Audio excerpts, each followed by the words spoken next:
This is your Jason Mewes panel. This one right here is on. Love that. Thank you guys. Sorry, yes, I wanted to put my bag in the back. That's why I walked by and was like, fuck off. But thank you for having me.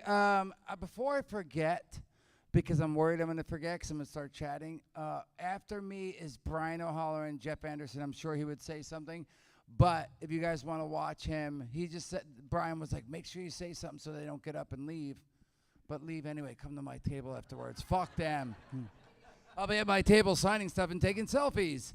But anyway, usually I just open it up for Q&A. Hopefully you guys have some questions and I can answer them. And that's how I do it. And usually I pace around, but there's a table here and all sorts of stuff. Hi, guys. Yeah, I'm Are pretty you sure giving me something? Another coin? Thank you. Did I forget it? Oh. Sorry. Yeah, I had a couple. I'm going to keep both of them. Shit. But anyway, does anyone have a question for me? And we could start this off and I can answer something and hopefully you have something. Because if not, this show's going to be real quiet. Oh, you don't have to get up, though, but thank you. Well, they asked you to? I can hear all you guys. I guess if it was full, then maybe you'd be shouting over each other. At home. Oh, the camera?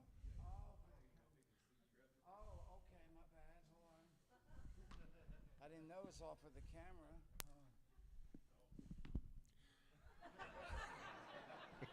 Go ahead, ask away, brother. Snazzy. Thank you. Hey, man, love your work. Glad you're here. Appreciate it. Thank you. I know you can't talk about movies or any of your work coming up. Oh, really? Yeah. Yeah, I guess, yeah, because I believe, and I could be wrong. I mean, honestly, I know that people can't promote movies, and I don't have any movies out to promote. Okay. So I'm not sure I could talk about, I'm sure I could talk about, like, hey, was it like, grabbing a ape by the balls or something? I believe. But who told you that we couldn't talk about movies? That's what they've been telling us all along. Really, really? Okay, to other people maybe. Yeah. Was it about new movies that they were doing? Primarily. Probably promoting something new we're not allowed to do. I know that. I don't know if we're not allowed to talk about past things. Yeah, I wasn't really clear on Don't get me in trouble, bro. No, I'm just kidding. Ask your question and we'll play it by ear. Okay. Well, I was going to really ask, who all has been your favorite people to work with in the past, and maybe even who's been your worst? Oh, great. So I have, luckily, honestly, I have not had a worst. All the movies I've done in the past, honestly, everyone, I was just telling someone this at my table not too long ago, everyone we've worked with has been pleasant. Even if I didn't like hang out with them and get to know them at all, because maybe, there definitely has been few cast members who will come out and they'll do their scenes and stuff, and then they'll go in their trailer and rehearse or whatever they're doing. So they're not very, chatty, but they still haven't been unpleasant. But most people we've worked with, man, has been awesome, and I've had a blast with. Sean William Scott was so much fun. Chris Rock, Ben and Matt, everyone. We've been really lucky. Alan Rickman was very, very nice. But I would say the most thing that happened that stands out to me, always when someone asks me, like, what was one of your favorite moments or favorite people, I'm a huge Will Ferrell fan. I was super stoked he was in the movie, and I got to meet him in person, and all that was cool. But there was the moment where we're in Jay and Bob Strikes Back. There's the scene where we're in the tunnel, and it's sort of a spoof on The Fugitive. Jay and Bob run with the ape, and they jump out of the pipe with the water, and the ape grabs the end of the pipe and is hanging on the Jay and Bob, and Will Ferrell's like, ooh, and he gets up and he runs after us and jumps, and then he's like, oh shit, or whatever he says. While we were doing that, that was a pipe set on the sound stage. There was a pipe, and we were inside of it, and we blocked out the scene, what we were going to do. And while we were doing that, there were a lot of times they'll set it up to what they think, but then when you actually block it out, they're like, oh, we need a little more light here, and we need a little more light here, or whatever. So we're going to set something up. It'll be about 2-3 minutes. So we're standing around waiting, and while we were waiting, every morning when we'd go into hair and makeup for the movie, the CD just came out from Shaggy. Remember that song? So she called me in the shower, wasn't me. So she called me in the bathroom, wasn't me. So I was like obsessed with that song and like 3 other songs from the album. So I literally would go on hair and makeup. I'd give them the CD, and hair and makeup crew would play it for me while I was in there over and over. And everyone who came in to get their hair and makeup done while I was in there would have to listen to it. So everyone had heard it a bunch of times. Point is, that was stuck in my head constantly. We're in the pipe, they're setting the lights, a few minutes are passing by, everyone's chatting about different stuff, and I'm sitting there waiting, and of course I'm hyper, and I'm walking around pacing and shit, and I'm like, na na na na na na na na. I was like humming it to me, and all of a sudden I feel someone on my shoulder spin me around, grab my hips, and they're like, it wasn't me. Will Ferrell spins me around and starts fucking singing with me, dancing with me. And in my head, I'm dancing with Will Ferrell, and I'm like, holy shit, I'm dancing with Will Ferrell right now. This is fucking awesome, right? So again, I didn't say that out loud, but that's what I was thinking, and it was surreal. Like, I'm sitting here in a pipe dancing with Will Ferrell, and he's singing It Wasn't Me to my face and shit. And that is one of my all-time favorite moments. I mean, there's definitely been plenty other amazing ones. I mean, me getting to, like, sit there and bong saber fight with fucking Luke Skywalker, Mark Hamill, fucking surreal, you know what I mean? And so many other little driving with Carrie Fisher, you know, Princess Leia, and all that type of stuff has been amazing. So, but the Will Ferrell moment, like, I'll never forget that. So, Appreciate it. thank you. Yay. Hello, young man. Hey there. Who do you think will win between a T-Rex and a Spinosaurus, and why? I'll answer that, but first you gotta tell me, I know what a T-Rex is, right? T-Rex is the fucking, you know, right? What is the other one? Have you ever seen Jurassic Park 3? Probably, but it's been forever. Just describe the dinosaur. Is he on all 4? No, he is a bipedal creature. So he's almost like a T-Rex, but his arms are... Yeah, he has a giant fin on his back because he's also amphibious. Oh, yeah, at the end of 3, he comes out of the water? Oh, I would say, where are they fighting, on land or sea? They're fine on land.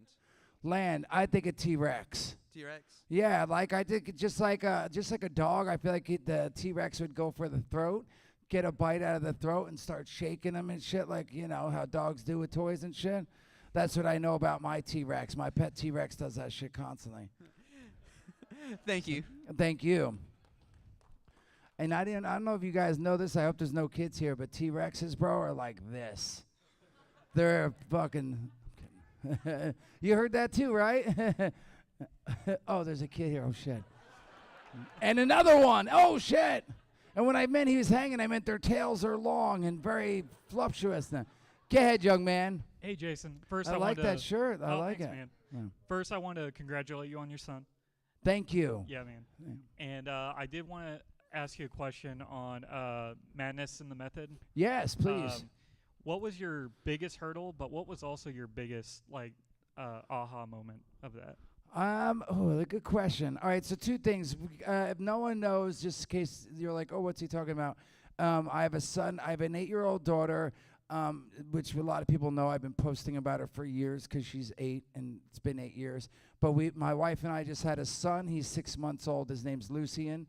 Thank you. He's awesome. He just started eating solids and stuff, and I have all these videos of him eating like green beans and shit, and that's amazing. Anyway, so, and then the movie, I directed my own movie I guess it's been years now actually, but it was awesome. I met this dude, and he's like, hey man, I really want to write a script for you. And I said, okay. He wrote a script, sent it to me. I was like, I like the idea and the concept, but I said, how about this? How about it's a real Jason Mewes, but it's Jason Mewes of a multiverse, like different universe really. So it's not exactly, you know, like a documentary about me or whatever. So we went back and forth. He wrote it, but him and I came up with all the ideas and stuff. And anyway, I got to direct it, which was awesome. Biggest hurdle, I think, for me, it was like, we got to shoot a week. You know, the movie's supposed to be placed in Los Angeles and all that.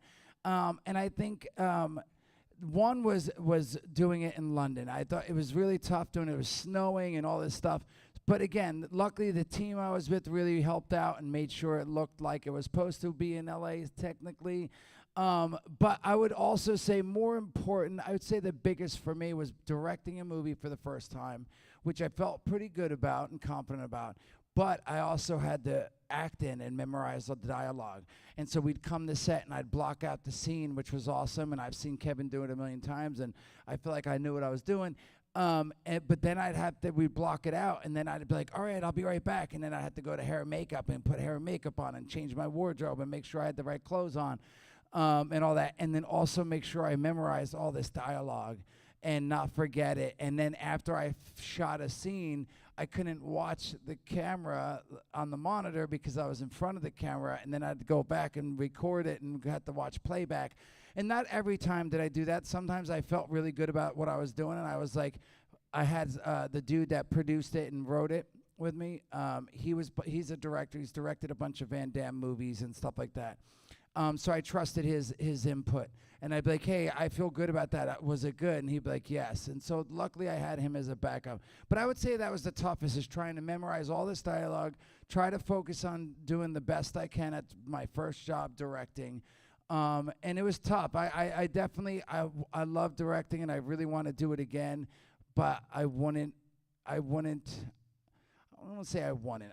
But I would ideally not want to be in so much of the movie. Like, I wouldn't plan on like, hey, I'm going to write this movie and I'm going to be the lead and I'm going to direct it as well, because that part was tough, trying to focus on my character, like playing this and trying to pull it off, and like, you know, the scene with Kevin in the back and going back and forth and making sure it looks cool and all that stuff. And I got lucky, man. I'm super stoked. Like, I was worried about, also, we didn't have a lot of money getting other people to be in the cast and be like, all right, I know, you know, you want to have a good cast and you want the right people and all that stuff.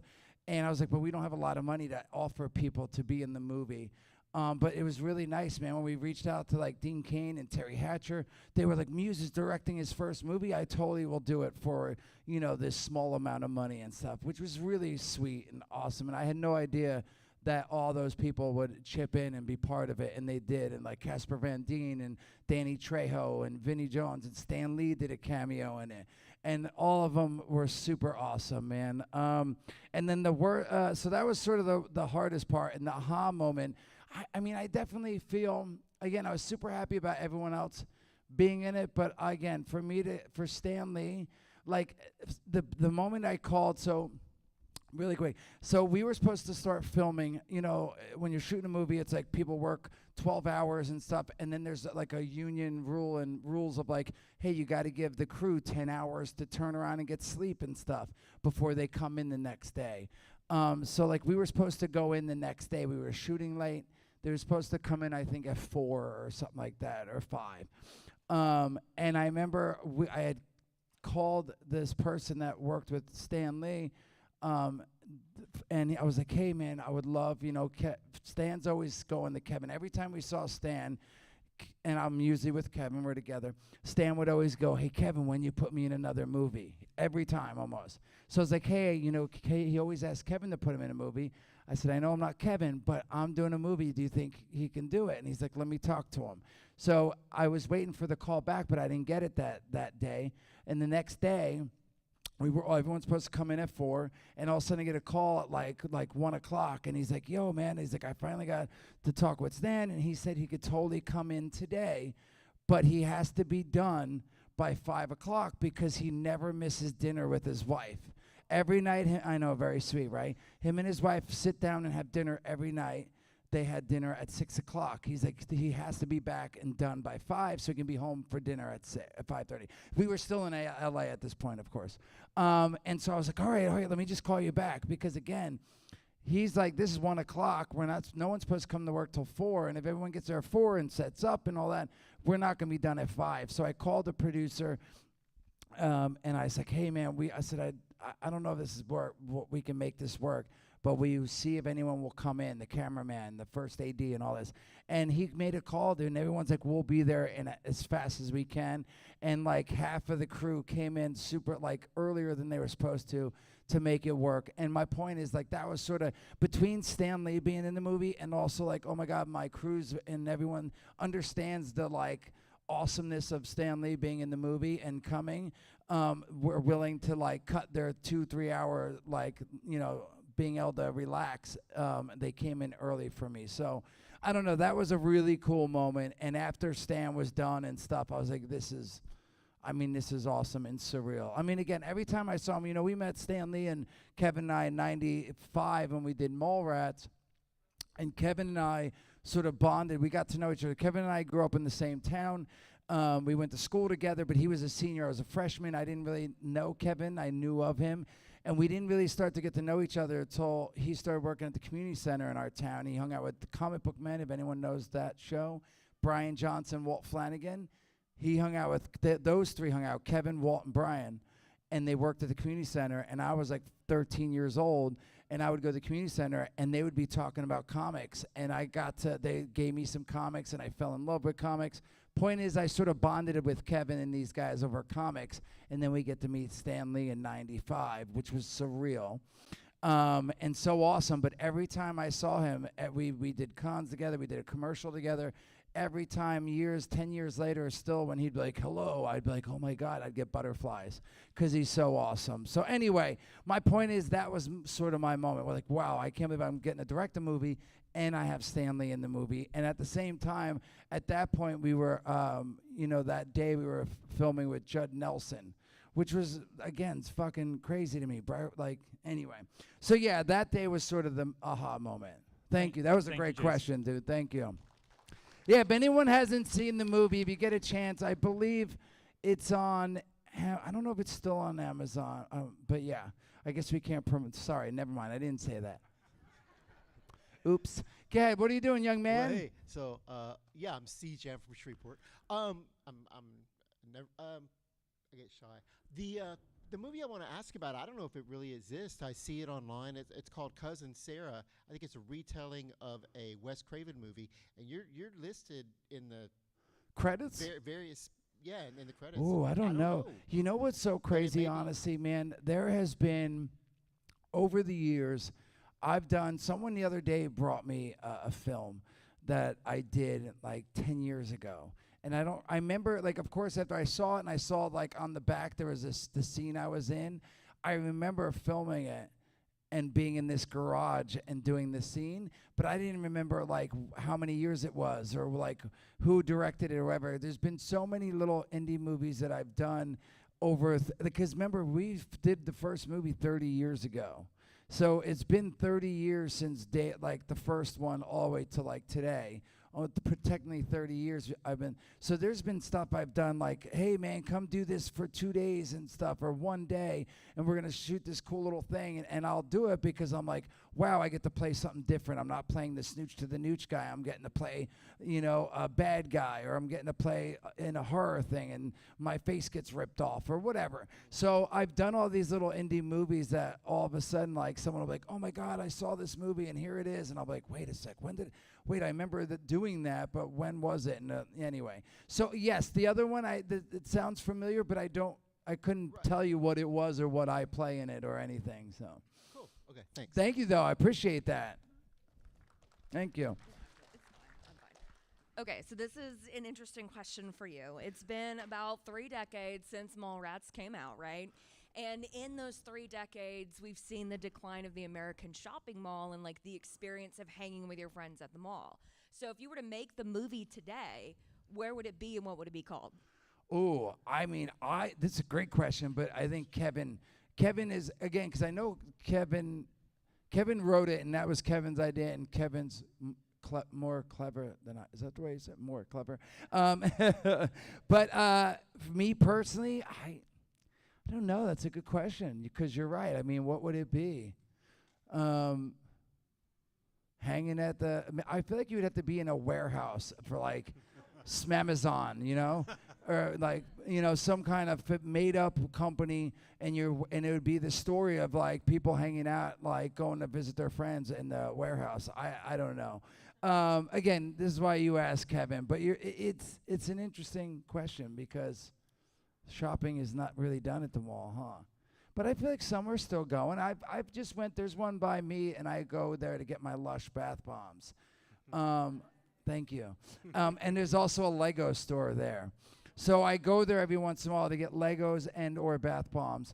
And I still feel like last time I was there, I brought my kid, and I remember it was pretty busy, and there was still, I remember my kid's 8 years old, and I don't know why the other day she's like, Daddy, I think I need to buy a bra. And I'm like, no, you don't. You're 8. You don't need a bra. She's like, I do. And I'm like, can you tell me why? She's like, well, sometimes like I feel like my clothes are itchy and I think I want to wear. And anyway, I'm not having it. I think she's way too young, and maybe I'm wrong, but I think so. But anyway, the point is that telling you that is the reason I mention that is because while we were there, I saw her looking over. And I look over, and there's 4 girls. They had to be 12 to 14 years old, and they're wearing crop tops, and they're wearing little booty shorts and shit. And you could see them like laughing and giggling and shit because they're up to no good. And I'm like, so my point is, I think people still go to the mall and get up to no good and hang out. To be honest, even though it's a different time, I think people just shop now on their phones and then go to the mall to like try shit on and like look and hang out and stuff. And again, and it's not the same. I don't think you'll ever be able to change that vibe of going in the Lego store and seeing shit built and play with some bricks and smell them, than ordering them online and stuff. But you're right. It would be a different time. You'd have to come up with something. Maybe it's about saving the mall, right? Instead of destroying the stage for the game show, you're there to save the mall with your friends. Because you don't want to ever let them all die. Go ahead, my young man. So it's kind of a 2-part question. One, have you found Sasquatch yet? And are you hoping to do any more paranormal kinds of stuff? I love it. So if anyone's wondering what he's talking about, it was really awesome. I got a call months, and I guess I don't know how long ago it was. Let's say a year. My time frame is really bad.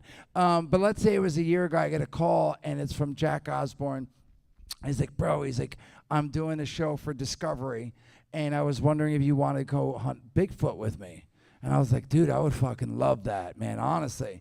And so it was awesome. We went and we got to go look for Bigfoot, and we got to like film it, and it was so much fun. And then all of a sudden, a couple months later, they're like, bro, we're going to Skinwalker Ranch. And like, do you want to go do that? I was like, fuck yeah. Let's go, bro. So we went to go, and we got to go check out that. And we went to these areas that there was, sightings of lights and things.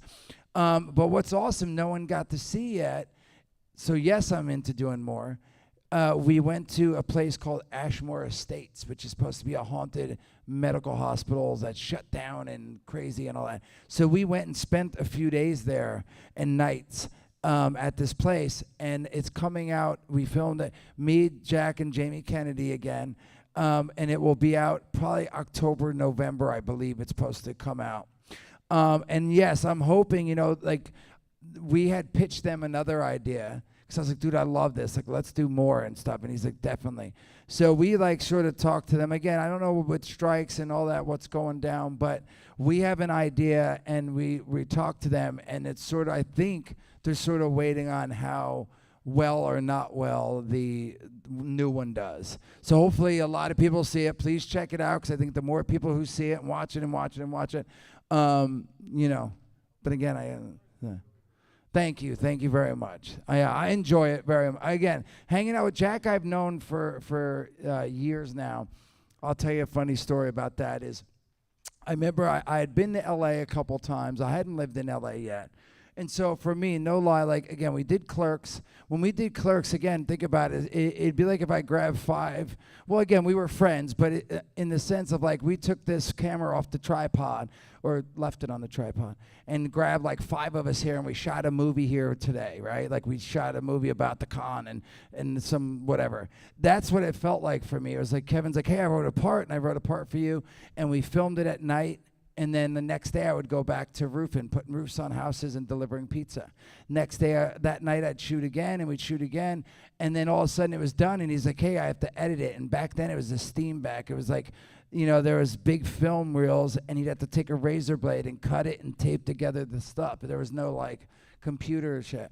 So I didn't even see Kevin for months, because he's editing and doing his own thing, and I didn't comprehend. Like, it wasn't like, hey man, we're going to finish this, we're going to bring it to film festivals, and it might get purchased and maybe people will see it. It was just like, hey, it's going to get done in a few months. And then when it was done, months and months later, we got to watch it in the video store on this little tiny monitor on the Steam back. It's called the Steam, whatever.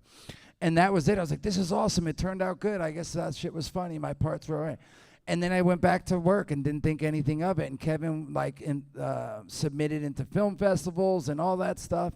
And I didn't really know until all of a sudden he's like, months and months later, he calls me. He's like, Jay, the movie got into Sundance Film Festival where we're going to go. Hopefully people will like it and it'll get purchased. And I was like, oh, cool. And then he came back. He's like, yo, they bought it. And I think they're going to make a deal. We're going to do some other movies. And I was like, awesome. Point is, again, I didn't have any idea and plans to do movies, even after I got bought and stuff.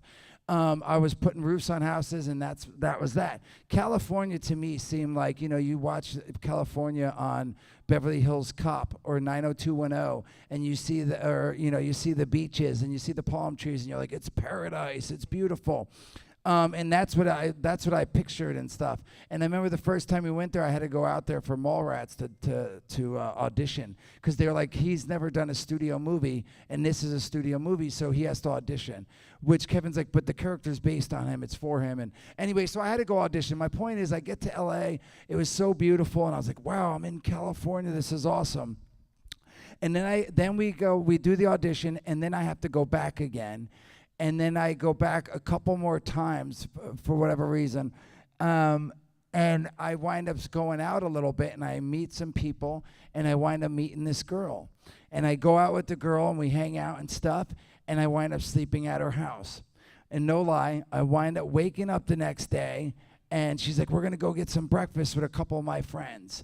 So I wake, I'm like out of it and shit. We were up late and all that, and I'm like half awake. And all of a sudden we're driving, we're at a red light, and I like sort of come through a little bit, and I look around the car, and I'm like, holy shit, this is so weird. In my head, I say to myself, I'm in a car with Ozzy Osbourne's kid, Rod Stewart's kid, and Lionel Richie's kid. No lie, I'm in the car. I'm sitting in a fucking car with Jack Osbourne, Kim Stewart, and fucking Nicole Richie. Like fucking, and these are all like, my mom listened to Lionel Richie and Rod Stewart. My brother, he's 8 years older than me, loved Black Sabbath and Ozzy. And it just was such a surreal moment and stuff. But anyway, my point, and I tell you that story because I think it's an amazing story, because it was so weird for me. And I'm eating breakfast with these guys, but I'm in a car with them. But then, Jack and I stayed in touch. So I've known Jack for some time now. But anyway, so my point is like, doing the shows are awesome, because the idea of like looking for Bigfoot and ghosts and all that is fun in itself. But getting to hang out with Jack, a buddy of mine, is awesome. And then when Jamie came on board, he's super funny to me. He is. He's really funny. He'll like be sitting there like, holy shit! He gets so excited. You hear a noise and it blows his mind. It's really fun, man. We've had a blast. We've been having a blast, and I really hope we get to do more. But go ahead. How much time are you on? Where are we at right now? Okay. Go for it, Daddy. Yeah.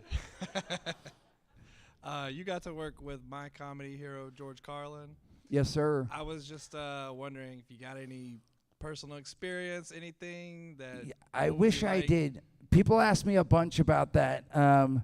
Ooh, Gabe's Cave. I see. Honestly, people have asked me, and I wish.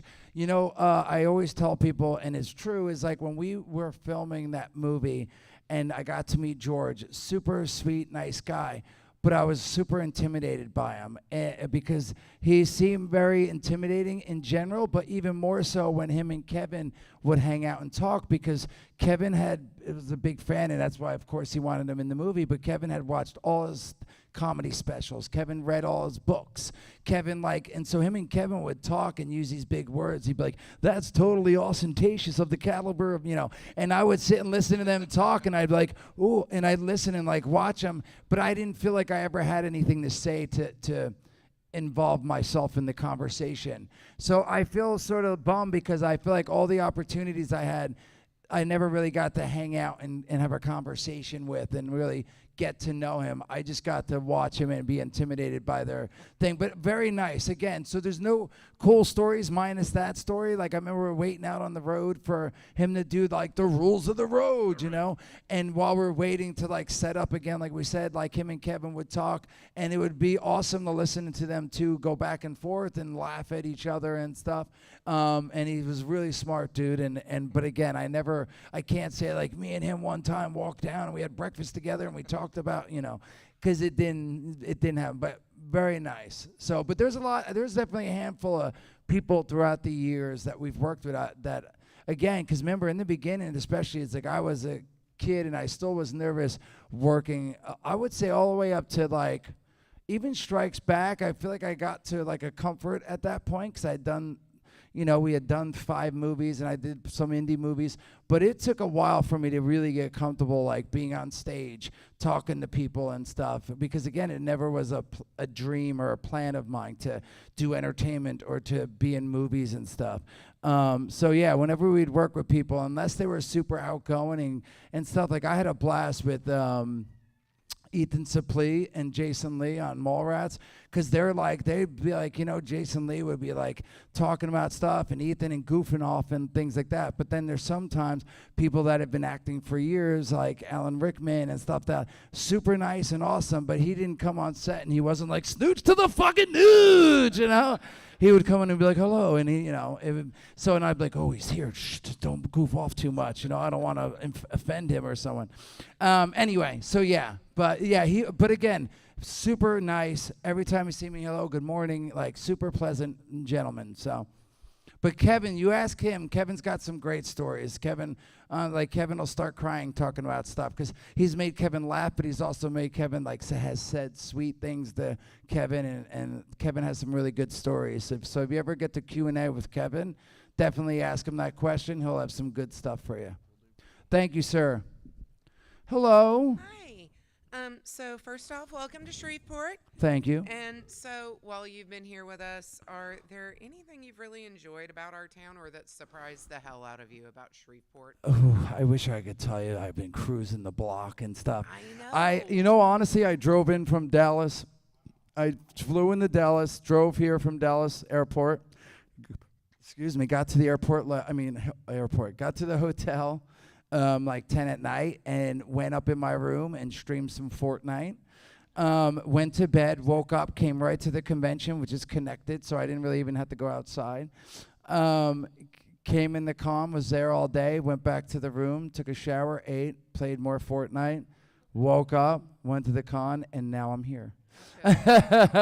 So again, I wish I could tell you, but the only thing I could say I got from Shreveport is the people, and the people are sexy. How about that? We try. Thanks so much. All the lovely people, where all they come from. Yeah. But yeah, I really haven't done much. But that's, again, I wish I could even say I tried food or anything. I didn't even like go out. I know there's lots of, you know what? That's not true. You know what I tried for the first time here? I'll tell you what I got from fucking Shreveport. Roasted pickles. Right? Deep fried pickles, sorry. Hold on, watch this. My wife's going to get really pissed I do this. Watch. Hi, babe. I'm on stage right now, and you're on the mic. Say hi. Hi. Sorry, I thought you were going to hang up. Are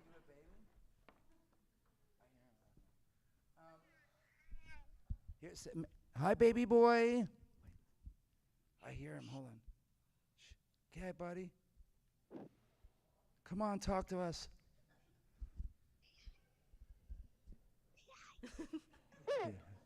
He stopped. He was making those. All right, baby, I'm on stage, but I'll be done soon. I'll call you right back. Are you good?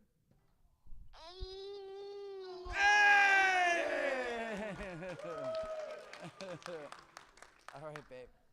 Oh, he's still doing? Oh, she hung up. He talks a bunch, but sorry. I forget. So the pickles, deep fried pickles, is that right? How you say it? Yes. And they were good. They were really good. So I did get to experience something here. So thank you for your deep fried pickle. Ooh, wait. Get. Okay, so I know that y'all started out with like comic books and stuff, and I'm assuming you probably read other things. What watching movies that y'all have done, the color and the lighting, things like that. And I know a lot of that's Kevin's thing, but visually, I really like visual art. So who is your favorite illustrator? Oh, I don't know if I have someone. I wish I could bang out some illustrator Artist? names. Artist? I don't really say. Only art I have in my house is stuff that Kevin prints out for me. But what I do like, honestly, I like it because he did a piece for us that I really like. Is Shaq. He's a dude. He did Blunt Man and Chronic, and he did like all of our movies. He's the guy who does like Palm Springs type of artwork, and he's done a Marvel piece. He's done a Batman thing. But I'm not. Yeah, I wish I could spit out some good stuff. They're like impressive, nice, But yeah, so I'm gonna say Shaq. Thank you. Hello. Hi. Yesterday, Kevin made it really pretty clear in his presentation that, pun intended, Jason Mewes is Kevin Smith's muse for that's all very inspiration. sweet. He did say that. Did he say that? All right, fair enough. So my question is, given how you started and how things progressed, and your experiences and recovery, was there ever a time, or how you dealt with the time when if it ever became unclear, is it me being me, or is it me being this made-up thing, the Jason Mewes? Yeah, so wait. Am I ever confused? I'm sorry. What do you mean by that? I know you mean by the two characters. Like, the person and the character? Right. You, the person, and you, the persona. And what is the question about the persona and the question? Was it ever difficult? Is no. it still difficult? Or? Thank you. No, I get it now. No, because you know why? It's like, no, because especially when I was younger, because the character was based on me. And the character and the person is the same person. Like Kevin wrote everything, not everything. We never sold weed outside of a store, but when he wrote Clerks, he literally was like we met when I was about 13 to 17. We filmed the Clerks. All that stuff was how I acted constantly. I would dance around. I would yell things at people. I'd pull my balls out, and so I would say nooch. Like he got nooch from me, but then it was neh. And then it became nooch, and then it became snooch. And he just wrote all these things he remembered me saying, and he made it, he put it together and made it fit together. But I used to like the music, King Diamond, Q Lazarus. When he made Clerks 2, I really got arrested for a deployed airbag and got sentenced to rehab. And Clerks 2, the guy's like, where you been? I was like, hey, man, we're the Holy Bible. We were in rehab for 6 months for a deployed airbag.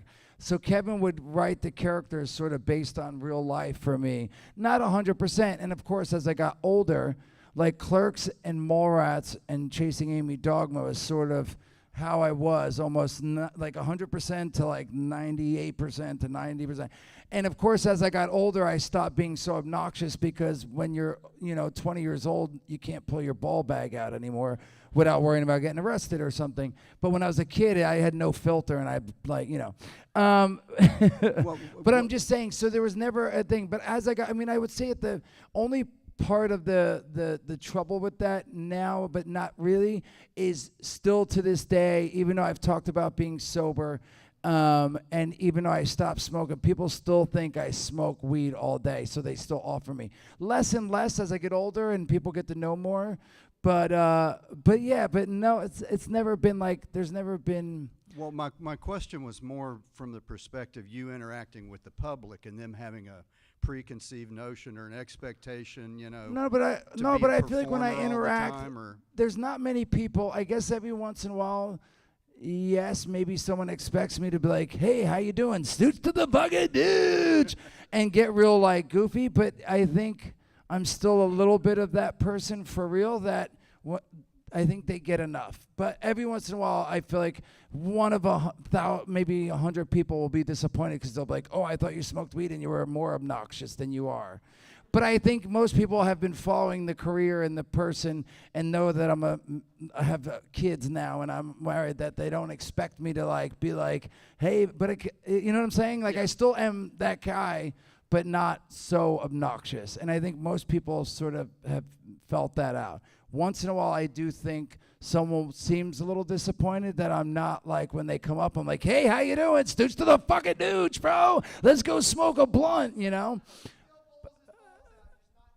Yeah, exactly. So, so you know, does that make sense? Yeah. Yeah. So, Yeah. But I get what you're saying. Yeah, especially in the beginning, I think people really expected that, like you're saying. Right. But again, to an extent. But every once in a while, I could tell someone would be standing there staring at me, waiting for like some thing to pop off. But again, the good thing is I feel like we're really out in public a lot and talk and meet people and stuff, that I think people know that like they're not expecting that. And I'm sure some people do still a little bit, but no one's ever like comes up and like, you ain't that guy, fuck off, you know?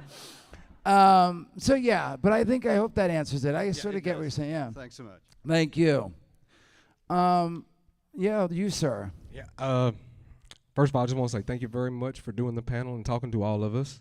Thank you. Thank you. I am a big fan. I'm an avid Bigfoot hunter. I actually quit a full-time job to go hunt Bigfoot for like a year. Wow. Okay. Fuck yeah. I would give my left testicle to go with you guys on a Bigfoot hunt. Honest to God. That would be awesome. The question that I have is, I have modeled my whole fucking life around Morris Day and Jerome. Would you do the dance from Jungle Love with me after the yeah. I mean, yeah. Do we have the song? Can we play the song? No. We can definitely make that happen for sure. But should we? What time? How are we doing on time? Fuck no, I'm kidding. I was just saying we could do it by my table, but I don't know if I know the whole dance, but we can do a little bit. No, it's just Oh, I don't know how to. I don't think I could move that. I remember they taught us this. We can do that too, yeah.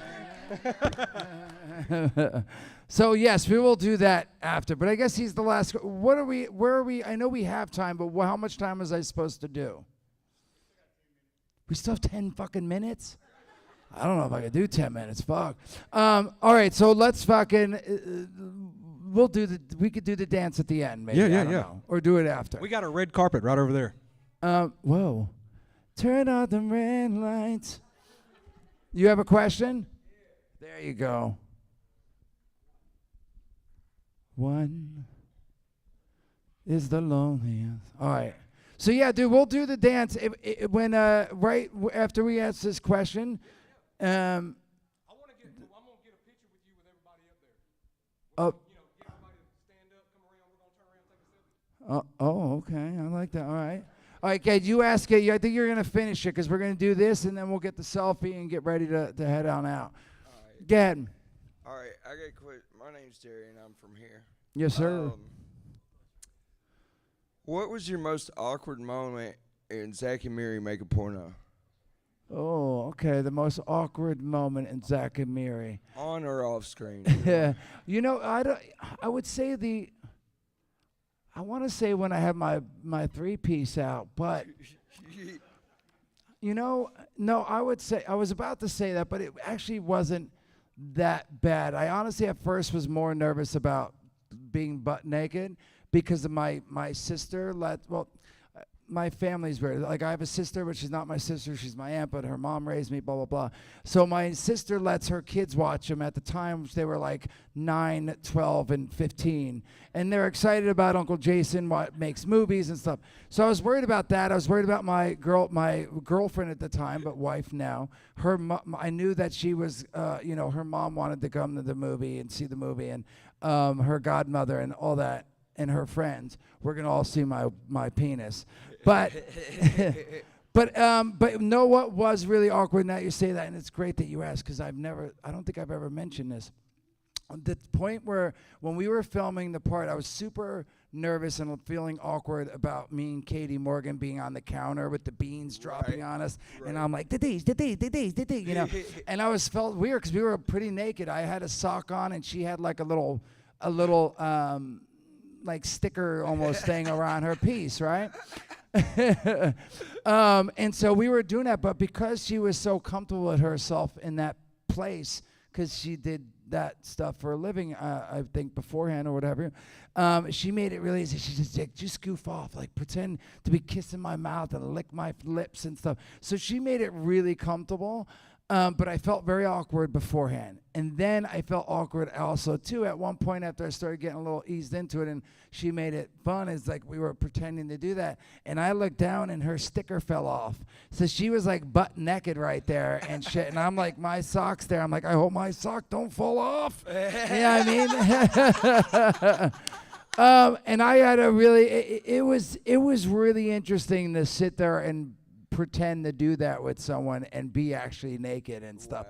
I don't know how, you know, but again, there's people around, so it's not like kissing. What I realized, I remember the first time I kissed on screen was Shannon Elizabeth.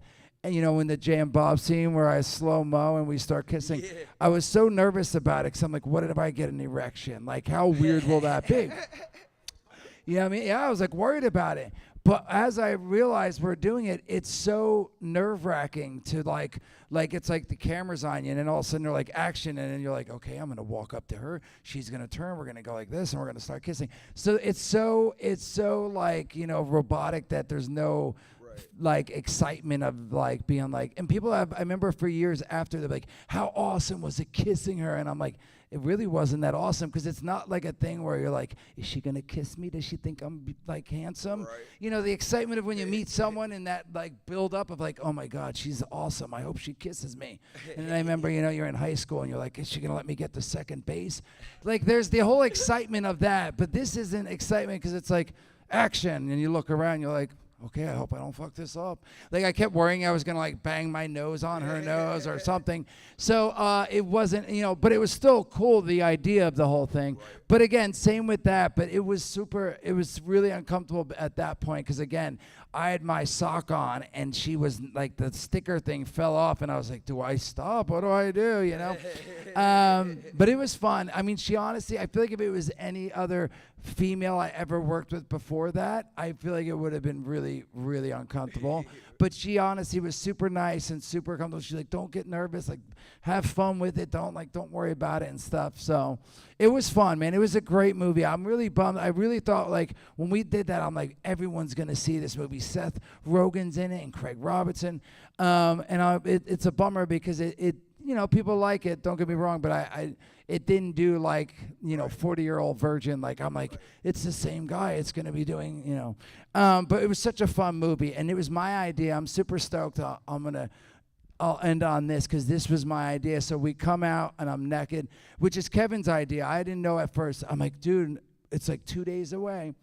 In the script, it says I come out, and I walk by, and I just assumed, you know, in movies, there's always like, you know, the surfboard covering it, or there's a vase full of flowers or fruit or something.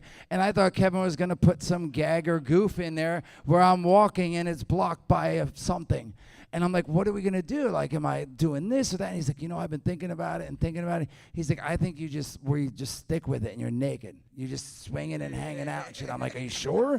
I'm like, what if people are like, people could be offended and all? He's like, no, dude, I think it'll work. And I was like, oh, man, I was super nervous, like I said, about my family and stuff seeing it.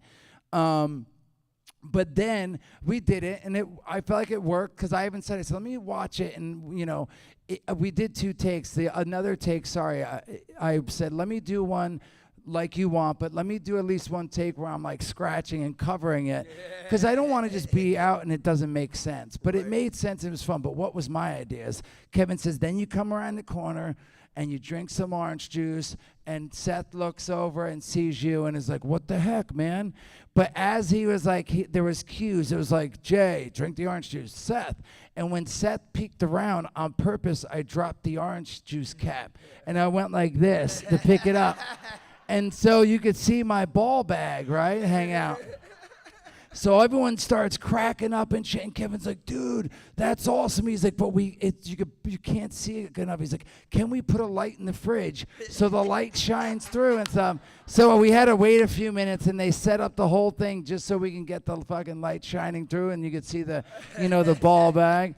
But that was my idea to drop the juice and bend over on purpose and stuff. So again, I thought it turned out funny and great. That was really awesome. That's awesome. Awesome. Thank you so much for that Thank question. you. All right, Thank this is you. going to be the last. Do you have a question, boss? Yeah, I do. All right, so we're going to end here on this question. So, and then we're going to jam here. Go ahead.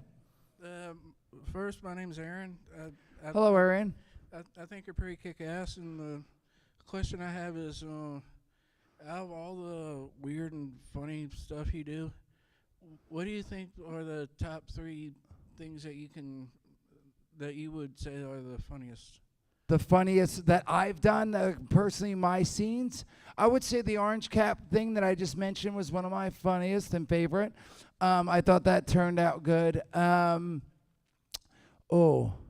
I did this one thing. I wouldn't say it's fun, but one of my top things I got to do, which is such a silly movie, but I got to do this indie movie where it's called Silent but Deadly. And it was awesome because I didn't talk in the whole thing. I was a killer, and I did talk, but I didn't talk. But I got to walk around and go, axe. And I used an axe, pitchfork. And I used a pitchfork. So I got the whole movie. I had no dialogue to remember. It was awesome. I'd sit in my trailer chilling and stuff. And they'd be like, we need you. And I'd be like, all right, what am I doing? They're like, here's the axe. You're killing this person and doing this. I'm like, let's do it. So, because a lot of times if you have a bunch of dialogue, it's like you got to be like, all right, I'm going to be doing this thing. And it's going to be this. Where's my cues? This is the dialogue. It's a monologue and this and that. And then sometimes you have to do stuff while you're trying to memorize the stuff. At the same time, you might be jumping off something and grabbing things. And, so there's a lot. But this was literally just me just mugging around. So that's one of my other favorite things.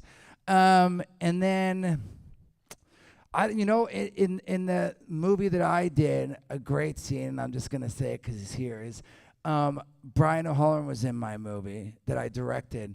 And Brian was awesome. There's a scene, I don't want to give it away in case you guys haven't seen it, but there's a scene with Brian and I, and Brian, again, I had worked with Brian so many years doing different stuff, but he's always, and I've seen him tear up, and I knew he was good at what he does, but he really, I got to really see him put in full emotions and action and stuff. And he did that recently in the Clerks 3, but before that came out, my movie. So it was really good. But there's a bunch of great moments, dude. I mean, getting to hang out with an ape. I mean, bong saber fight, and there's some beautiful things. Getting punched in the balls by a big fist. Beautiful. Getting to speak Dothraki, dude. I practiced that forever. Do you remember in Reboot? When I'm yelling and stuff at the thing. So anyway, all right, guys. I think that answered your stuff. Hopefully, we're gonna end off here with what are we doing? A big selfie piece. All right. So we're gonna turn around.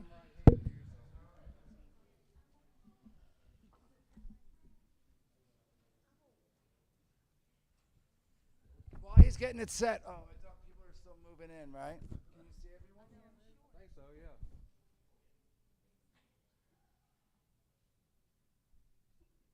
yeah. Awesome. And guys, remember Brian and Jeff are coming after me, my sloppy seconds. They're here already. Yeah, they're here. And also, I will be at my table after this. I'm going to go right now to my table. I'll probably be here for, what time is it right now? 4. I'll probably be there until 4:45 or so. So anyone wants to come see me after you're done with Brian and Jeff's awesome business they're doing, then I'll see you guys in a little bit. Thank you so much for coming. Stooge to the fucking Hooge! And welcome to the fucking stage. Maybe. Do I welcome to the fucking stage? No, it's Brian and Jeff, right? I don't know. What should I do? We're going to do dance first. Okay. Fuck them, you. Brian and Jeff! I mean, and so Marilyn! And then Jeff Smokerson. No, I'm kidding. Here we go. Thank you, guys. Keep it going for Jason Mewes, everybody. We also got the incomparable Marilyn Gigliotti. And if you haven't stopped by our table, the one, the only Jeff Anderson.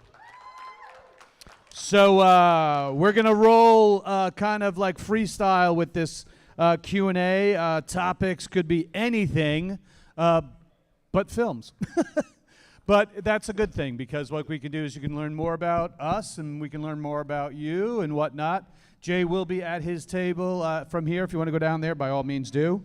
If anybody has some dying, burning questions right now that they want to ask, This is not like a Kevin Smith thing where only 2 questions get asked and 7 hours of an answer gets spoken. So we will get to a bunch of y'all. So for those who came for Jay and are going, thank you so much for dropping by. So yeah, shoot, go ahead, right there. The mic is right dead center. I'm sure Jay had that for set up as well. So go ahead. Hey, how y'all doing? Thanks for coming again. What's your name, buddy? Thank you. I'm James. Jerry. Hi, James. James. We're gonna treat this like How an y'all AA doing? meeting. Some of y'all will know about that. Come on now. I guess this is for each of you if you got time. If you got so time. What's your Nope, most we gotta embarrassing go. moments you've maybe ever experienced on or off set during your movies? Say that again. Sorry. Most embarrassing moments Most embarrassing moments in life in general? in life in general or while filming? Okay. What's your most embarrassing moment, Marilyn? Where I guess when you see it or what? Run into somebody? Jeff, do you have something? I don't know. Anytime I'm on camera. So embarrassed. Most embarrassing. Geez, that's a tough one. It's trying to remember. Or maybe even your favorite moments. Well, I see my most embarrassing. I was when we were doing Dogma. I had a friend of mine's wife had passed away, and my brain wasn't really right with the script, and I kept like stumbling through lines. And I remember Alan Rickman. I was embarrassed because I'm a stage actor. I'm like a fucking professional. And Alan Rickman came over and he goes, "Don't worry, mate. It happens to the best of us." And I was thinking to myself, "Oh my God, he called us the best of us." He included me on that sentence. But at the same time, I was embarrassed to waste anybody's time on camera. So that would be me. Yeah, I don't know, because I get many embarrassing moments, but it's like I said, memory-wise, because I'm getting up there in age, and just remembering things and remembering lines. I mean, the one thing that I was always afraid of, though, it was, am I going to forget my lines? Am I going to remember? Because it's a hell of a lot of lines to remember for Kevin's films, and even though I come from theater as well, we've got 3 weeks to kind of rehearsal, and then you've got the shows that you're doing right after the other. So I don't know. I guess that's the best I got for you. I'm sorry. Really? You're not embarrassed that people screamed trying not to suck any dick on the way to the It's- parking lot? I signed up for it. That's pretty goddamn embarrassing. By the way, I signed up for it. By the way, if you're in this room and you don't want to have a long car ride home, we are from a rated R series of films that talk about very, very touchy subject matter. Which, in a way, if we don't talk about the films, we'll be good. I think. Not really. Can I tell one of your Go more ahead, by all embarrassing means, moments that please. you sidestepped? We were at a con, sort of like this. We were doing a... He knows. We were at a con doing a Q&A like this. There was much more people there, and it was a packed place. And this particular stage we were on had lights that were like facing right at us, and we couldn't really see. So they opened it up to the audience to come up and ask their questions, and they were one by one asking questions, and there was a second microphone over there, and we couldn't quite see. And a couple people asked the questions, and there was somebody else, a young lady, who they handed her the mic, but we couldn't see her. And Brian said, "Stand up so we could all see you." She was in a wheelchair. Yeah, I said stand up. The whole audience went ooh. I'm like, what? And they're like, wheelchair. And so that was it. I was owning this moment. I'm like, well, that's what the whole fucking front row is for. Let the Crip sing with the other Crips here. Why do you got to sit in the back with the regular normies? You stealing our parking spots and getting on the plane first bullshit. Move up here. Like, I just dug that hole even deeper. She was really cool. She had MS, so there were days that we saw her walk. I'm like, you're a fraud. And she just rolled with it. We saw her in Denver at another con, and we did we staged a thing where I'm going, fraud, and she's like, ah. He did one where it looked like he healed her, and she's like, save you, Jesus, that kind of thing. That's yeah, the only that was reason I keep embarrassing. doing cons, just for Brian to repeat that. That was pretty embarrassing, but like I said, once the cat was out of the bag, so to speak, I was like, well, I got to own it now. So there you go. Thanks for that question.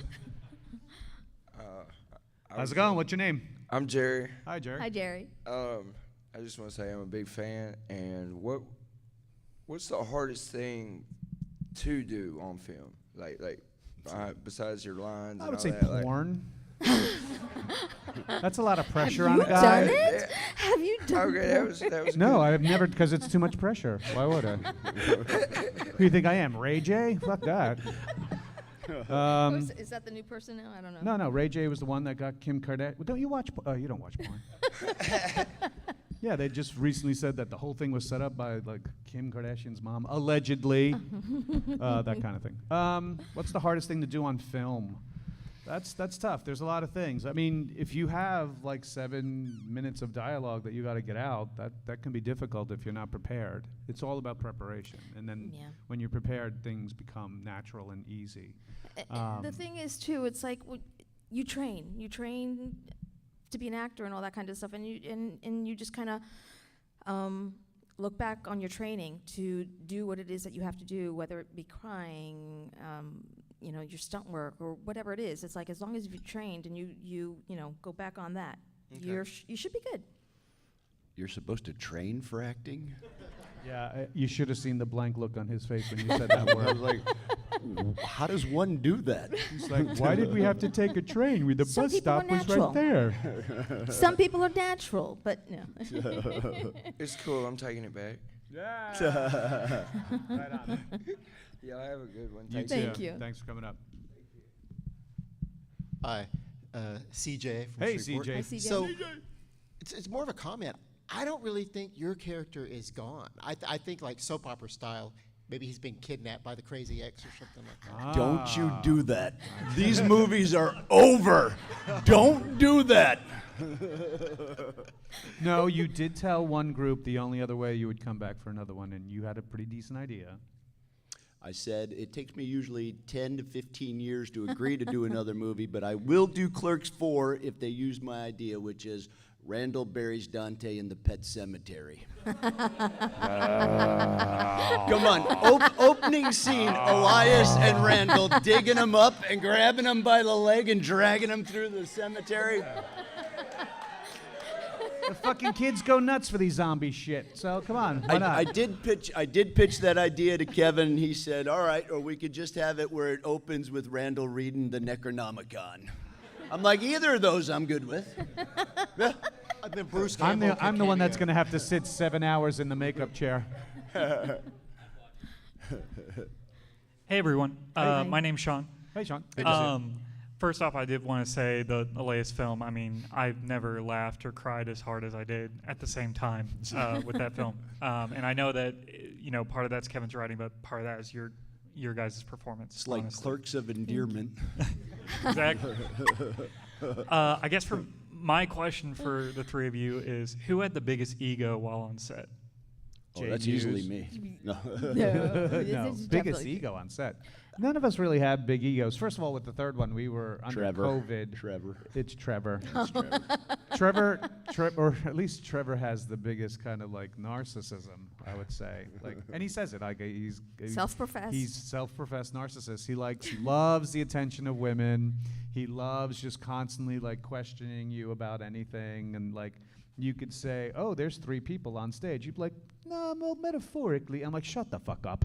Yeah, GoBot. No. He could be at times very funny in that sense, and he's a phenomenal cook. Like some of his incredible skills are him not talking; it's him cooking. It's just like, wow. He invited us this past year for Thanksgiving at his house up near San Francisco because we were doing a show that weirdly Thanksgiving weekend up in San Francisco, and he cooked us all this. Him and his wife cooked this amazing Thanksgiving dinner. But after that, he's a fucking douche. No, I'm kidding. It's all jokes. All jokes. Well, thank you. You're welcome. Thank you. Hello there, I'm Mike. Thank y'all for coming Hi, to Shreveport. Mike. Hi, Mike. Thank you for I having was us. curious, do any of y'all believe in the paranormal? And what's your favorite like paranormal subject to like read about, watch movies about? Bigfoot. Bigfoot. You're a Bigfoot girl? Oh my God, yes. Who watches Bigfoot Expedition or Expedition Bigfoot? Oh my God! And season Jesus 4 is coming Christ, up you soon. women! It's all about the size. I knew it. I knew it. But no, I like paranormal. Because you know stuff. what they say, Bigfoot. You know.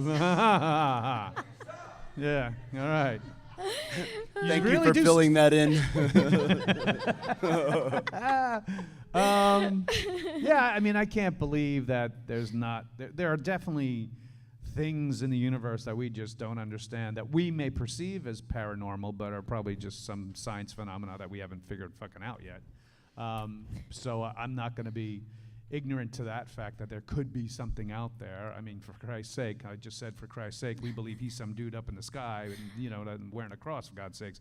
So I better believe in some sort of paranormal if I'm wearing this bullshit on my thing. I mean, this is a torture device around my neck, goddammit. But I still believe in it, you know what I mean? Wasn't there a TV show that invited you and I to spend the night in a haunted house? There was. Like some kind of TV show? Yeah. Oh. And then we were like, Jay, why do you have cameras in your house? There was. They approached us to do it. Oh. And we were like, oh, really? And then nothing ever happened of it. I don't know what happened, but. Well, if they come back to you, tell them I'm available too. Boo! Thank y'all so much. Thanks. They'll be like, oh, this place has been haunted 37 times. What's up, sir? Not much. My name's Aaron. Hi, Aaron. Good to see you.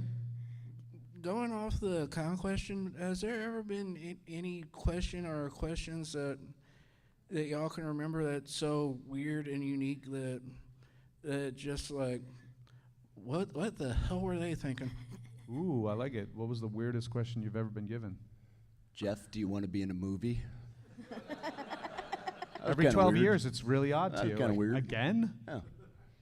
Marilyn, weird question? Oh, is it really 37? Yeah. Or what are you up to now? Or what am I up to now? What are you up to now is a good one. It's like, no, not me. Not me, the actor. Weirdest questions, there's a lot of, I got a lot more weird, like, sports questions. And I'm like, really? The Jets? That's who you follow? I'm like, yeah, man, it's hard to believe, right? No, I don't really get any kind of weird questions. I get weird things to sign. That's always weird. But as far as questions, yeah, it is what it is. How's it going? Pretty good. Wait a minute. Did you say you get weird things to sign and you're going to stop the story right there? Yep. Yep. I'm going to leave it hanging. Go on. I'm going to leave it hanging. Go on. Oh, no, go on. We have time. I won't even talk till this story's done. Listen, if I tell that story now, we're going to be run out of town. I'll finish the night with that story. How about that? All right? I will tell you the weirdest thing I've ever signed at the very end. And that's how you'll walk out of this room thinking. You'll be like, oh, my God, can you believe it? Because if I tell the story now for the rest of the time, you won't hear a word we'll say. You'll be like, can you believe that shit? All right. And I'm still sorry I asked you to sign it, all right? I know.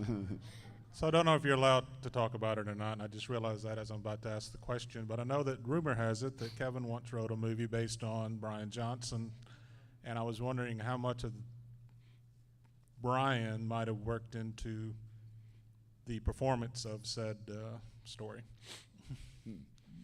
Because Randall's based on Brian Johnson. Randall's based on Brian. I understand that, but I didn't know there was a Brian. I didn't even actually know that Randall was based on Brian Johnson until after the movie. So he had no effect on my at all. Character. There you go. I did not know. Sorry. No. Randall would have had a giant beard. Exactly. You again. Me again. Well, Sorry. you're within 50 feet, so you're good. The restraining order is in effect. Holly from Mississippi. Right Hi, on. Holly. I had a thought when driving up here. Uh-oh. It's a long 5.5-hour drive, and I'm Right. sitting here thinking. With the zip ties and the shovel and Oh duct yeah, tape. the duct tape, the whole thing, whole shebang. No, we don't have a drop cloth. So throughout the Clerks movies, we're always hearing Randall ask Dante to borrow his car. So after Dante dies, does Randall get Dante's car? No, he's got DUIs. Sorry. Why do you think he ran home from the hospital? He didn't have a fucking That's car. what I was thinking. I was Randall's going to jump in the car with Elias and his mom. That's a movie right there. Make sure you get a kiss. You got to get a kiss from her. I will get a kiss from her. Thanks, punch it, punch it, punch it. Randall will be Elias's stepfather. I like it. Where's Kevin? Go to your room. I got nothing after that. So, as important as it was to certain parts of the Clerk storyline, how good was the lasagna? Can we get the recipe? Like, where did it come from? Did someone just pick it up? First of all, it was the lowest calorie lasagna you'll ever have. Because in that box in the original movie was absolutely nothing. Yeah. It was just tin foil it was tin foil over an empty pan. Exactly. You know, had I thought about it prior to that, I probably would have made a lasagna. All that training didn't teach you to make fucking lasagna. That was our first film, remember? But I do have a lasagna recipe that I do sell. Oh, good. And it's actually my recipe. It's yours? It is Well, I'll mine. have to go check that out. Well, since apparently maybe lasagna didn't make it here, what are you guys enjoying food-wise in Shreveport while you're here, if you're able to get out and enjoy anything? I will say that I'm sorry, I cannot handle the heat. I tried our first night out, and oh my God, my mouth was on fire. Yeah, we went to what was it called again? Bojack's? Bojack's. Yeah, we went to Bojack's. She ordered the half pound of crab boil, shrimp boil. I did the full. And just the heat of the spices. She was like, I'm on fire. No, I love hot, spicy kind of stuff. And I've been to Louisiana numerous times, so I love the food down here. So I took her shrimp because I'm like, I'll have more shrimp, that's fine. And then you ordered a cheeseless cheesesteak. Yeah, I can't have dairy, I'm sorry. But it was good. And then another night, last night, we went to the Fat Calf. Yeah, that shit was good. Dope. That shit was so good. I highly recommend it. It's a great little place. It started off as a food truck, from what I heard, but those cats are opening up another place. It's going to be like a supper club kind of feel to it, coming up in a couple of months. So please give that family some money because they're doing it right. The bartenders got the drinks perfect, and the food was on point. Trying to think what else. I think that was it. The rest was like hotel stuff. I haven't left my hotel room. I've been living off those little mints they put on your pillow. You got mints? Oh, wait a minute. Those weren't mints? Fuck. They're little laundry pods. What's up? What's in the back? Oh, shit. We got to fight. Starting trouble. Starting trouble. But she's getting up. She's like, well, now I have to take a question. She was applauding you for walking up to say a question. Look at that. That's a supportive family member, I would assume. Okay, so obviously What's your name? we talked down earlier. What's in your name? Oh, my name's Jessica. Hi. Okay. So I started introducing y'all's movies to my 14-year-old son. Oh, can you hear me? Okay.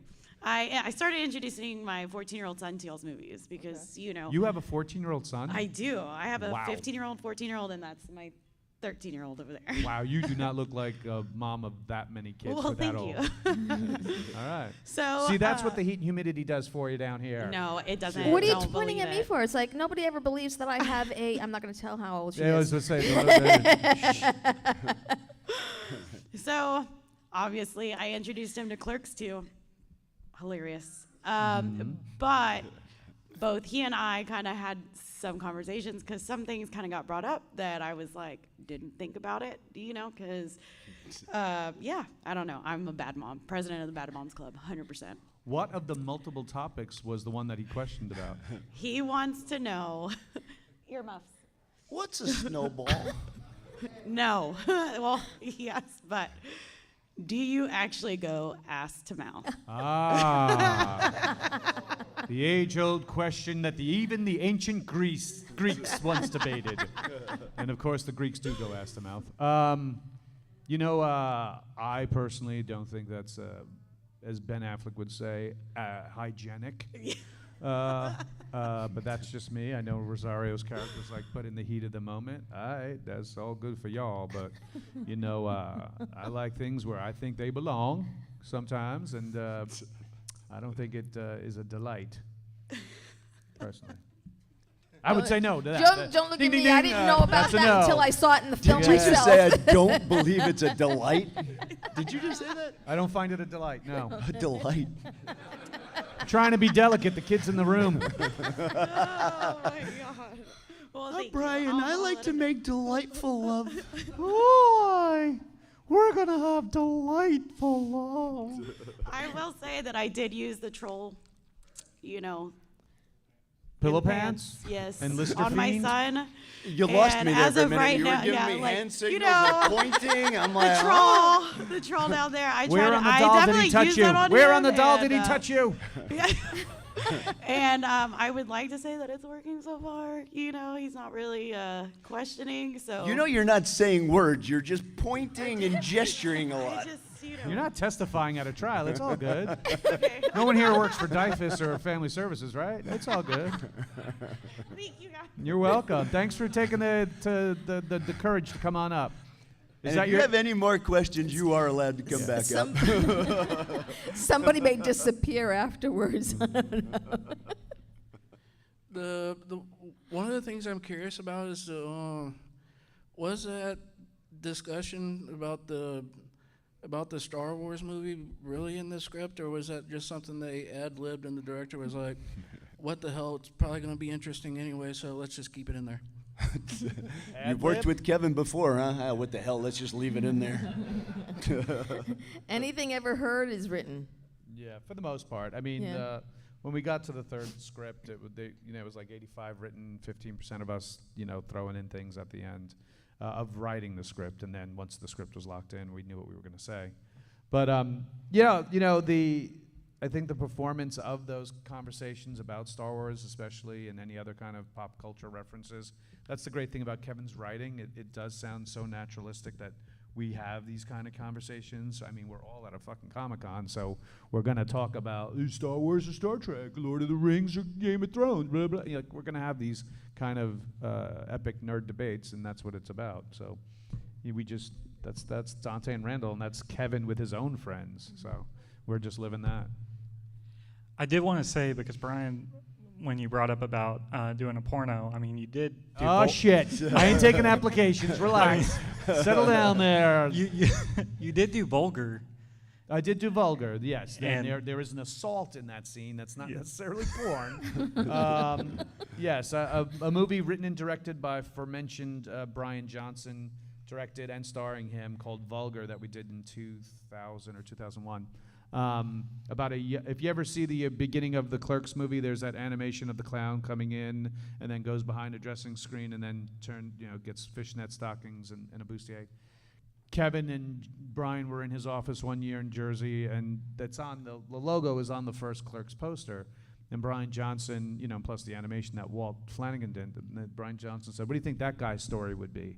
And Kevin said, "I don't know. Why don't you write a script about it?" And thus the movie Vulgar was born. And it's a very dark, twisted movie. It's not your after Thanksgiving sitting on the couch, "Hey, Grandma, come on in, let's watch a movie" kind of movie. It's not a first date movie, that's for sure. But it's a dark, twisted movie that even when we were promoting it and we're on Howard Stern, he was like, "Guys, I got to be honest with you, I had to stop the movie halfway through." And not because it wasn't good, because it was even too disturbing for me. And literally, like, days later, we're like, "A movie that even Howard Stern couldn't finish." Vulgar by Brian Johnson. So it's the kind of thing that fans who have seen it, who enjoy it, I'm proud of that work. It's very dark and weird, and I put a lot of effort into it, and so did Ethan Suplee, apparently, too. Hey there. Where do y'all stand on if Pluto is a planet? I say planet because that's how I learned it as a kid. Yeah, same. Isn't he a dog? It is true. Yes, he is. It is true. You're such a suck-up to Disney. Do you guys know what Grimace is? Fuck it. I just found out. Apparently the last one to know. He's a taste bud. Did you know that? Yes. One Yes. guy, really? Remember the whole Grimace's birthday thing that just happened? Well, it came out that, just confirmed, like, by the way, he is a taste bud. Yeah. Exactly. Yeah, it's exactly terrifying. Because if that's one taste bud, how big is that fucking mouth? Right. I personally thought he was Barney's grandfather, but that was just me. Thank y'all for supporting Team Pluto. Right on, Team Pluto, Planet Pluto. Now, don't be calling up like Neil deGrasse Tyson to have him debate me on his Instagram. I love Neil, by the way. He's awesome. Chicken head, where you going? Get back here. Get back here. You're not done. He's going to the bathroom, man. I need you back here soon, so go. Well, his parents are here. He's not going far. At most, he's going to go to the bathroom and then score some meth. Leave him alone. I know it's Shreveport. I got a job for that kid when we're done here. That doesn't sound right. He So- does the Randall walk, all right? I want him to come up here and do it. So I'm sorry about this. I don't really think 37 is that high of a number. Wow. I see 38 in the audience. What's your number, buddy? Yeah, no. Who do you know? You know that wasn't a question, right? But thank you for sharing that. Are we talking about porn movies again? What's up, sir? Oh, my name's Cole. Hey, Cole. And I was just wondering, Jeff, it's a small question, but how did you end up casting Zach and Miri? Obviously, I know Kevin directed it, but Yeah, that was Kevin just called me and asked me if I wanted to do it. I was like, hell no, I don't want to be in any more of your shitty movies. And he's like, but we're going to shit on you. I was like, when do we film? When do we film? Yeah. That was my favorite movie to do because I had very little dialogue and just got to hang around all day. So that was fun. And the shit scene, we only shot once, and that was fun to do. But the scene after that where I run outside and talk to Craig, it was only 8 degrees, so the shit was freezing to my face. That's an odd sentence. That was. That weirdly was a porno movie in a weird way. It really was. It was. Yeah. It kind of. It was. We all got to see the full Mewes. Some of us were under the full Mewes. Yeah. I am not a very pampered actor, but that day on set, I was like, I want that store to be extremely hot. I mean, cold. I want them to kind of, you know what I'm saying? I don't want them to go this way. I need them to, because I'm going to be under there. You understand? We're going to tuck them up in there. All right. Well, y'all had to mention it. We are at a Comic-Con. We talked about Star Wars, but DC or Marvel? I'm both. I'm not a separatist when it comes to that shit. Same. I love Batman. I love Superman, but at the same time, I love the X-Men, and I love everything that Marvel has given us. And to be honest with you, coexisting is great. When they did the universes collide kind of thing, I was like, yeah, let's do it. Why not? Yeah. Let's do it. Yeah, just DC or Marvel? Which one's Captain Morgan in? Hey. Yeah, that's in BJ's, the wholesale club. That's the one I like. Thank y'all. There you go. You're Not- back. Holy Yeah. cow. Not a question, but a joke for y'all. All right, here. Hold on. Okay. What do you call a sleepwalking nun?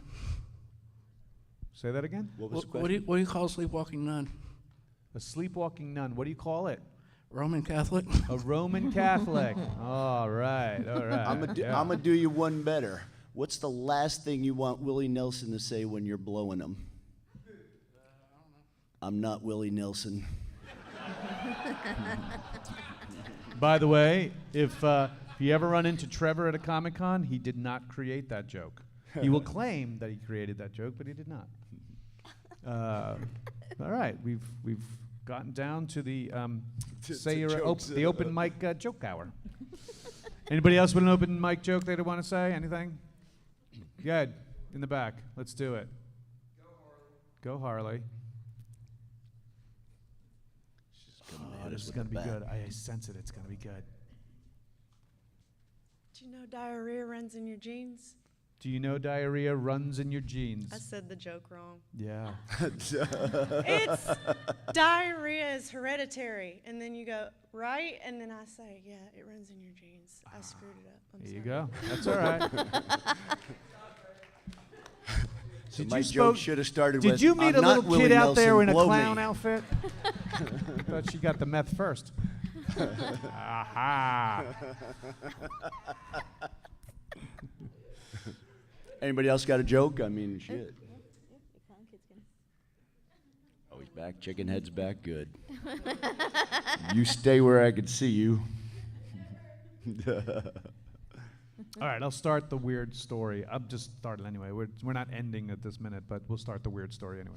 So every couple of years, Kevin has a film festival in his hometown in New Jersey, Red Bank, and we'll meet fans, and they'll bring things to sign and stuff like that, and hats and VHS tapes and DVDs and stuff.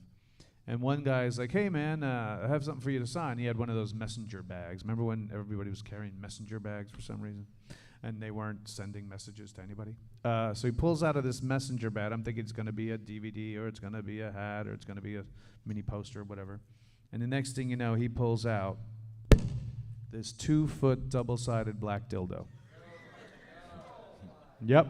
And he's like, I want you to sign this. I'm like, I ain't touching that. So I made him hold it. Well, I took the Sharpie and like fucking Picasso, I was like, immediately threw that shit right in the garbage. And then we took a photo. And I was like, that was the weirdest thing ever. Years go by. I'm working on a film in Philadelphia, sitting for setups. There's a lot of hurry up and wait, sitting, waiting while lighting is getting done. You know, sets are being moved and all that other stuff. And I'm sitting next to one of the producers, and his name's Tommy, and he's like, you know, and I knew him from obviously being part of the movie, and he's like, hey, just so you know, like, I've met you earlier a couple of years ago. Oh, really? Yeah, we were at a Vulgarthon. I'm like, cool. You signed something for me. I was like, oh, well, DVD, something like that. He says, no. Do you remember the guy who had the 2-foot black dildo? I was like, was that you? He goes, yeah. Now I'm looking at the set all differently, like, what did I just sign up for? Was there a bed or something that I don't realize? And I go, that was you. Yeah, it's like, wow. So I was like, so you still have it, right? Where is it? He goes, no, I lost it. I was like, in who did you lose a 2-foot black dildo? Because I don't know. It's just gone. And I was like, wow. So when people come up to me and like, hey, is there anything that you've done in life, and you know you've done so many great things that you can think about as like one of your achievements, I'm like, well, remember, like if you have a kid who wants to get into the arts and they want to train to be an actor or become a musician or something, maybe someday they can be so famous that somewhere out there's a 2-foot black dildo with their name on it. You don't have to worry about it, though, because I signed it after you, and I wrote, if found, return to Brian O'Halloran, 212 Lakewood Drive. It'll be getting back to you any day now. That would be funny if all of a sudden it showed up in the mailbox. You hope it's in your mailbox. I'm gonna have to get a bigger mailbox. Or somebody Is that brings what you it like to to a call your convention. prison pocket? Someone said that to us recently. Like, oh, we got to get such and such to you. We're like, well, they're not letting people in with stuff. And they were like, oh, don't worry, I'll stick it in my prison pocket. What? I was wondering what the This is going downhill real quick. We should just talk to movies. SAG is like, talk about all the movies you want, please, guys. Shut these guys up. They're gonna get a fine for obscenity. You bought your ticket. You know what you're getting into. Hey, it's the last show, so what are you gonna do? Kick us out of the con? The fucking thing closes in 10 minutes. Bye. So that's what you get when you make us the headliner. That's like Dana. Is anybody a fan of Dana Snyder? Does the Master Shake and the Aqua Teen Hunger Force?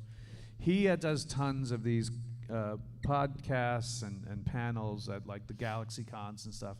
And one of his titles of his panels is Dana Snyder Wastes an Hour of Your Life, and it's literally always the very last panel of the entire con, where literally the guys at the booth there start winding up the cable. They take the microphone out of his hand, and he's still going on, and blah, blah, blah, until finally, like, security's like, well, this part of the building's closed. You got to go, you know. Blah, blah, blah, blah, and he'll just keep going on and on and on. Is that Dana or Kevin Smith? You would wish they would close him and move him on out. No, that guy talks and talks and talks. It's amazing. If he got paid by the word, he would be a multi-millionaire. But that's what AI is for now. Anyway. Yeah, this turned quickly, didn't it? All of a sudden, everybody's like the Terminator's coming through the door. Nerds at cons. We're all dead. What about you in the very back corner? Any questions? Are you lost? You waiting for the bus? All right, just want to make sure. Usually the guys in the far corners are the ones going, make sure this magazine's full. All right, here we go. All right, TJ from Shreveport. DJ! Just gotta ask, who idea was it, and how did y'all pull off the donkey show? There's always one in the crowd. I know. It gotta be me, right? Yeah. Kinky Kelly, yep, and the sexy stud. Whose idea was it? It's Kevin's. Kevin's, that's him. Well, and wasn't that the reason why Rosario signed on for Clerks That too? is. We had a few people who were supposed to be cast as that Becky character. Rosario technically wasn't the first choice of the producers, but the first choice was like, are you serious? Am I being punked? Absolutely not. And so they passed it to someone else, and then when it got to Rosario, she was like, absolutely, and we did a read-through with her. And then after the read-through, Kevin had to be honest, like, I just had to ask, why did you say yes to this? And she's like, honestly, I want to see how you're going to pull off this donkey show. That's how fucking cool Ahsoka the Jedi is, bro. Even Ahsoka wants to see a good donkey show from time to time. Ooh, donkey show, incredible, I must say. There you go, brother. That's how it is. Nice. Hello. Hello. Zachary from Shreveport. Nice to meet you. So, stage-trained actors, what's y'all's favorite stage play? Fancying up it here. You're like fancy like Applebee's here. Let's see. There you go. Right. God, there's a lot of really great plays out there. Yeah. One of my favorites that I've done, which I've done numerous times, is Dracula. There's two different versions of a Dracula script. There's a more funnier version, and then there's like a real serious, more violent version of Dracula. And I played Renfield the Lunatic. Awesome. Yeah, all three great. times. All three times. And That's the first time I ever got to see him in a play before I even knew him. And that was one of my favorites. Did Dracula have a goatee? No, Dracula did not have a goatee. Oh shit, you were goatee-less as Dracula? No, I was Renfield, the lunatic. Sorry. I know nothing about plays. Well, one of the funny stories was opening night of one of the plays, the guy playing Dracula, there's a scene where Dracula finds out that Renfield has been warning Miss Mina or Miss Lucy that, run, get away, he's going to kill you kind of a thing. And Dracula finds out that Renfield's betraying him, and he finds him and he chokes him kind of like, holds him up and chokes him and then throws him across the room. And from the stage here, like there'd be a couch right here, right? And we're behind the couch, and you don't see that there's a box here. So it would be like he'd grab me like this, and then he'd choke me, and I'd stand on the box and go like that. And then he threw me over the couch. And it was like kind of a dinner theater where there was tables up against the stage. And he was so fucking amped on whatever, he threw me onto table 2, which is like the last 3 minutes before end of Act 1 intermission. So I'm laying there on the table with cups and mugs and stuff, and I'm not going to move until we go black, and then I'm like getting off the table, and like there's cake stuck to me here, and someone's fucking stirring my ear. And then and I was like, yo, fucking, his name was Fabier, no less. I was like, Fabier, what the fuck, bro? Like, and the next day I had 5 fucking dots of bruising on my neck from it, which kind of worked, but still, I'm like, I'm not into that kinky shit, I gotta get into plays. They sound cool. Yeah. So that was that. I gotta say that's my favorite. What about you, Marilyn? And they're all, just like any film you work on, it's like I love them all, but I've done 2 plays with you, and exceptionally fun. Wait Until Dark. I don't know if anybody's seen the old film version of Wait Until Dark. So I played a blind woman who had someone after her trying to find being terrorized by drug dealers. Yeah. Who hide drugs in a doll that gets delivered to her house, and they're trying to find the doll. Unbeknownst to me. Yeah. So it was a movie with in the late '60s with Alan Arkin. It's a really great movie, actually, if you want to see it. And Audrey Hepburn. Hepburn. The last time it was revived as a play on Broadway, Quentin Tarantino played the drug dealer, the main drug dealer. That was the role I played when we did the production of it, and it was a lot of fun. And I had stunt work that I actually had to do. That's why I still know it's because I had to fall over a couch, and actually by the end of the run my wrist was kind of bothering me, and then I get stuck behind a refrigerator and stuff like that. And then the other one we did was kind of a semi-autobiographical story of a friend of ours who's no longer with us, but had to do with apartheid. And we played brother and sister. Yeah, so it was Afrikaans. So he was a white Dutch Afrikaner, and his own true story about how he hated, the fact that apartheid was around. And back in the early 80s, late 70s, if you were white speaking up against apartheid, you got your ass kicked, like fucking, oh, you're, kafa lover, blah, blah, blah, kind of a thing. And God forbid you fell in love. And God forbid you fell in love with someone of the opposite race. Like, it was crazy. And this is like the 1970s, 1980s, bro. This is not like, not like, back in the 1800s or whatever. So he wrote this play, and we did the world premiere in New York City of it, and we had an incredibly eclectic and like 15 actors cast, and we had a whole bunch of church groups come to see it, and it was a really great run, and it's a great piece. And thankfully, apartheid was abolished down there. Doesn't mean that racism isn't abolished, because obviously it's not. And we see it all the time on Instagram and YouTube and whatnot. But it's great that plays can bring these types of stories. And that's the thing about AI. AI doesn't have a social conscience. Yeah. AI doesn't have this kind of ability to tackle issues that really affect people really, because AI doesn't have feelings. You got that, Google? Anyway. Your flight is canceled. Anyway, so that's the type of thing that why actors are on strike, writers are on strike, because we want to still be in control of telling stories and portraying them. So they're a good tool. They're not amazing creators. Right. What? Why is That's it our important? favorite plays. Just go back to the original story. Kind of nodded off for a while. I'm sorry. All right. We're going to do two more minutes. Last question here. Better be good. And then we're going to send you guys off into the wild. No, then we're getting on with Chicken Head. Oh, that's right. And then Chicken Head's got to come up. Since you guys are actors, who's your favorite actor? Who of our favorite actors? Who is your guys' favorite actor? Who are our favorite actors? Too many. Judge Judy?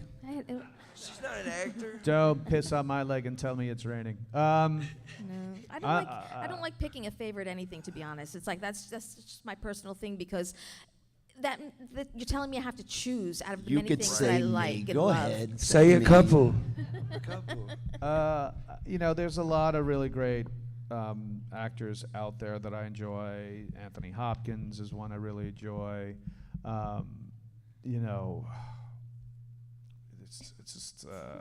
It is tough. Like, I got too many. So many.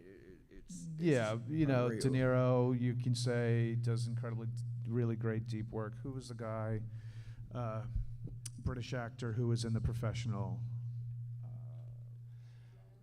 No, he's a French guy. Gary Oldman. Gary Oldman. Like, every time I see Gary Oldman do a role, he really can transform himself. Obviously, Meryl Streep is another terrific actress who could do it. Daniel Day-Lewis, although now he's retired. Let's face it, those that are up there are up there for a reason. Jimmy Cagney, if you're going to do old school, Jimmy Cagney, a really phenomenal actor.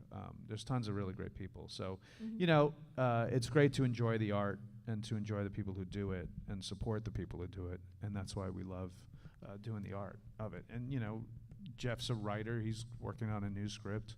Hopefully, we get to see that produced and put out there again. He's a great director and a great writer himself. So there are many different ways of Brian's my new expressing agent. art.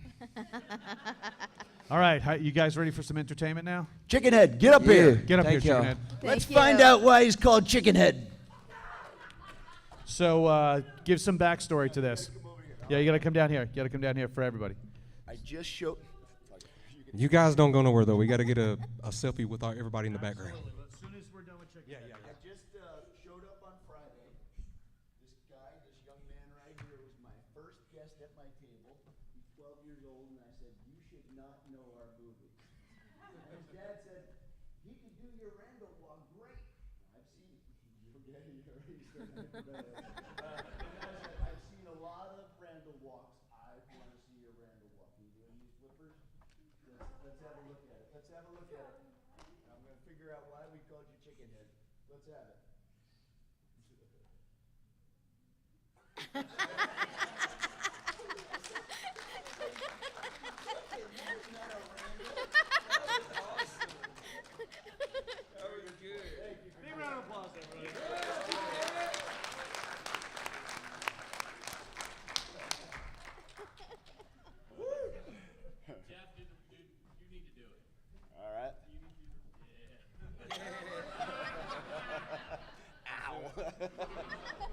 So guys, we're gonna get in the middle. I don't know if you're around for Jason. We're gonna take this photo all together. I want to Good thank job, you all man. for sticking it out and staying so late.